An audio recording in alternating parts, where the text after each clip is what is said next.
Hello everyone, I'm Thomas Laurie, and today I'll be looking at Reparable Harm, fulfilling the unkept promise of educational opportunity for California's long-term English learners. I'll be explaining Lori Olson's problems that she recognizes with English learners in schools, followed by providing 7 recommendations that she has for solutions to help these English learners, and then the models that she recommends to put in place to help these English learners.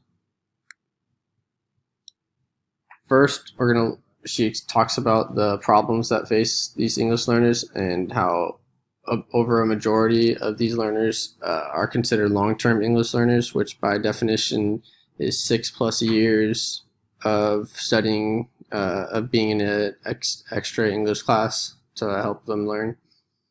One of the biggest things is that they're not defining what an English learner is, what it's required to be proficient, what proficient even means to be an English learner. So that's causing a lot of the different schools to put in different programs just because there's not a consistent and precise definition of what should be considered, plus what the programs should be having as well.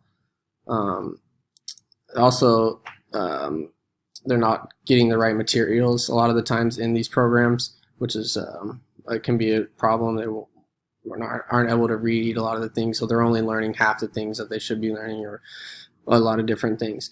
Another thing is that teachers aren't being held accountable, as well as not being taught or trained how to be able to teach these students, which is a huge problem. Another thing is that these English learners are getting elementary criteria, so that they're not fully learning, and then by the time they're testing and getting ready for college and things like that, they're not prepared. So they're also not taking the college classes that are required to be eligible. So this is a major problem, and most of the time they're not taking the college classes, because they have to take 2 or 3 English classes just to be able to, writing and things like that. So they're not taking the required electives to be eligible. So Lori Olson she has 7 recommendations to kind of helps these solutions. The first one is calling for a state standard, so that kind of explains what long-term English learners are and what should be, how they should be taught as well. And the next thing that she talks about is assuring the availability and appropriateness of effectiveness of ELD programs, so just holding the programs accountable and just making sure that they're helping the learners. Next, just like any other class, really. Next, it'll be develop consistent state messages, followed by building the capacity of teachers and administration. So just holding those teachers accountable, making them go to trainings, or requiring that they go to trainings, not making them, but requiring that they have to have trainings and stay up to date with all the new lessons and things like that they should know. Next is by ensuring that English learners have access to the full curriculum, so that way they're able to go to college. They're eligible to go to college, so that if that's something that they want, they can do that. And that kind of goes along with providing parents with the appropriate information, because a lot of the times these parents don't know what's going on and things like that. And then just having somebody at the school that's able to speak to these parents, because a lot of the times these parents don't know English very well either too, so have to have somebody on hand to be able to speak to them as well. And then the last thing is just kind of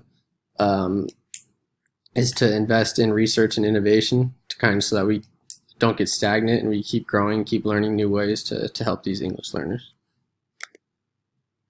Finally, we're just going to kind of go over the models that she recommends. There's 4 basic models. I'm sure you could probably think of other ways and different routes of these models too as well. So the first one is just structured English immersion, followed by early exit bilingual programs. Another one would be late exit bilingual programs, or 2-way dual language programs. I personally like the 2-way dual language programs. I wish I would have been able to have access to that type of education even myself, even though I'm not an English learner, but just being able to speak another language I think is fascinating, and I think it's positive for everybody. And that was what I took out of the Reparable Harm. Thank you guys for listening.